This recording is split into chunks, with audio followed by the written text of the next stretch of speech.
मोदी जी को टार्गेट होची 1% रो कम सिना पहुंचलानी दरिद्रता सेतरे से संतुष्ट नुह ताको टार्गेट होची 0% पॉवर्टी एवं एई बजेट रे गत 10 वर्ष भली किछि प्रमुख सेक्टर ऊपर फोकस करा जाय जेंति कृषि क्षेत्र गतकाली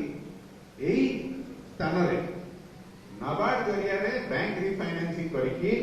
500 हिताधिकारी मानकू लोन दिया गला जस्ट 24 घंटा मध्य होई नाही एठी केंद्रापड़ा नगर गत या विषय में दीपक कहिबी कृषि क्षेत्र ऊपर फोकस महिला मानकू महिला सशक्तिकरण ऊपर फोकस क्वालिटी शिक्षा ऊपर फोकस आ लेबर फोर्स रो स्किल बढ़ेबा पई जहां जरिया रे ताका आमदनी बढ़ी परिबो ता ऊपर फोकस ग्रोथ रेट जोटा हमर पृथ्वी सबुठारो हाईएस्ट ताको आउरी मध्य बढ़ेबा पड़ो कारण ए हाई ग्रोथ रेट ता हमकु सस्टेन करिया पड़ो मेंटेन करिया पड़ो जति हमें 2047 सुधा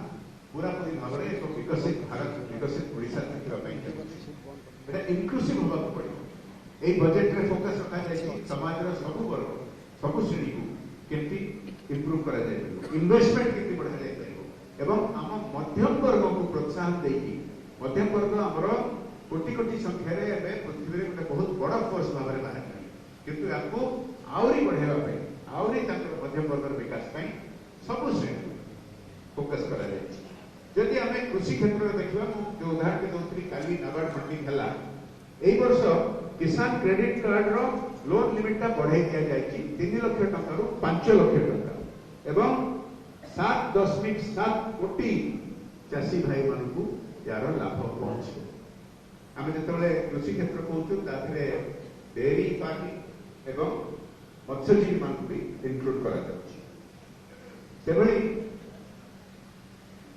धान धन्य कृषि योजना जरिया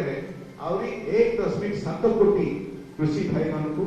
एथर फायदा मिल भारत बहु गुड़ा जिले में यार आप देखिए यार डेवलपमेंट आत्मनिर्भर मिशन पल्सेस डाली बिरी इत्यादि गुड़िक यहीपरी फसल उपर फोकस करके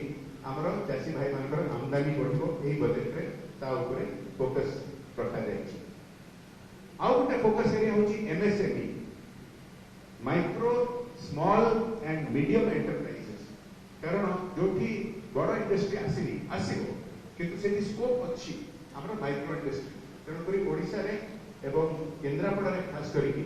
माइक्रो इंडस्ट्री एमएसएमई पई बहुत स्कोप अच्छी एथर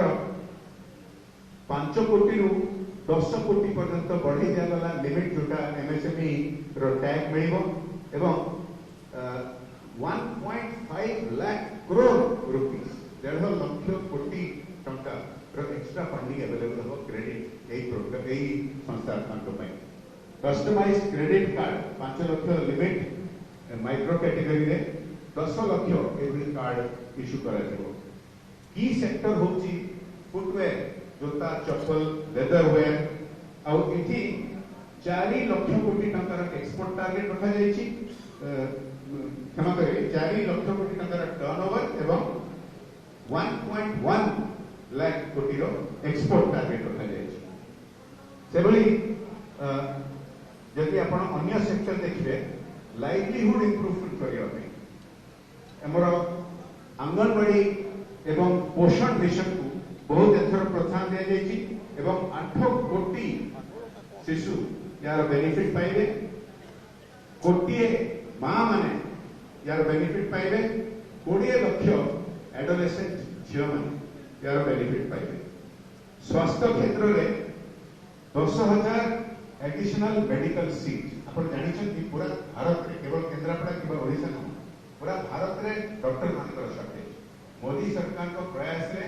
मेडिकल कॉलेज रो संख्या बहुत बढ़ी एई वर्ष आउरी 10,000 सीट बढ़िबो एवं धीरे धीरे हमर जो डॉक्टर मानकर शॉर्टेज पूरा देश रे एटा कमिबो शिक्षा ऊपर बहुत स्कोप अच्छी मु सब विषय कहले बहुत समय लागिबो मु सब विषय कहबी किछि मुख्य बिंदु उपरे मु कहबा पई चाहिबी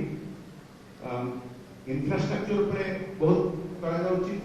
पीवा पानी उपरे फोकस एटा गोटे प्रमुख